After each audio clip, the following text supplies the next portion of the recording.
কুমিল্লা জেলার ১৪গ্রাম উপজেলার অন্যতম সুপরিচিত বাজার হচ্ছে গুণবতী বাজার। কুমিল্লা কিংবা ফেনী গুণবতী বাজার, গুণবতী কেউ চিনে না এমন মানুষ মনে হয় কমই আছে। বহু বছর ধরেই এই বাজারে স্থানীয় মানুষদের কেনা বেচা, আড্ডা, সামাজিক মানুষের মিলন মেলা এবং সামাজিক মাধ্যমের যোগাযোগের একটি কেন্দ্রবিন্দুতে অবস্থিত এই গুণবতী বাজার। এই বাজার শুধু ব্যবসা বাণিজ্যের স্থান নয়, এটি মানুষের সামাজিক, সাংস্কৃতিক ও গ্রামীণ জীবনের একটি প্রাণচঞ্চল বাজার হচ্ছে গুণবতী বাজার। প্রতিদিনই এই বাজারে একদম জমে ওঠে নানা পণ্যের ব্যস্ততা, কারণ এই বাজারের প্রতিদিনেরই সব কিছু দৈনন্দিন জীবনের সব কিছু একদম সুন্দরভাবেই পাওয়া যায়। গুণবতীর পাশে বা অন্যান্য অনেক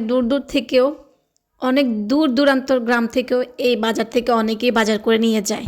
অনেক দূর দূরান্ত গ্রাম থেকেও কিন্তু এই বাজারে আসে মানুষ বিয়ের কেনাকাটা করতে।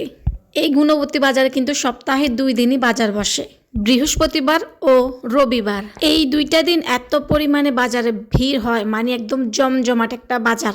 এই বাজারে ব্যাংক, সেবা কেন্দ্র, দোকানপাট। বাজারটি অন্যান্য এলাকার তুলনায় অনেক বেশি উন্নত ও সুশৃঙ্খল। সময় বদলে গেছে, যুগও কিন্তু পাল্টে গেছে, কিন্তু গুণবতী বাজার এখনো ধরে আছে তার নিজস্ব ঐতিহ্য, প্রাণবন্ত পরিবেশ আর মানুষের আন্তরিক সম্পর্কের বন্ধন।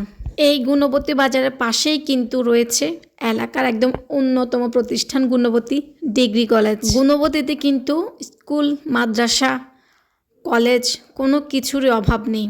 সব কিছু কিন্তু একদম সুন্দর সুশীলভাবেই গড়া। স্কুল, মাদ্রাসা, ডিগ্রি কলেজ সব কিছুরই কিন্তু পড়ালেখার, শিক্ষার কিন্তু মান অনেক অনেক বেশি ভালো। গুণবতী রেল স্টেশন, যেটা গুণবতী বাজারের পাশেই, এই গুণবতী রেল স্টেশনটাও কিন্তু সারা বছরই একদম জমজমাট থাকে। বাংলাদেশে এমন অনেক রেল স্টেশন আছে যেখান থেকে কিন্তু এখনও ঠিকঠাকভাবে গাড়ি ছাড়া হয় না বা যাতায়াতটা একটু কম। তবে এই গুণবতী রেল স্টেশনে কিন্তু খুব ভালোভাবে গাড়ি যাতায়াত সারা বছরই থাকে। আমার জেলা কিন্তু ফেনী, আমি কিন্তু ফেনীয়ান, কিন্তু এই গুণবতীর মানুষ, তাদের আতিথেয়তা খুবই খুবই খুবই ভালো। আমার কিন্তু বরাবরই ভালো লাগে। আপনারা কে কে এই গুণবতী বাজার চেনেন অবশ্যই কমেন্ট করে জানাবেন। আর গুণবতী বা গুণবতীর মানুষ সম্বন্ধে আপনাদের কার কী ধারণা সেটাও কমেন্ট করে জানাবেন। সবাই ভালো থাকবেন।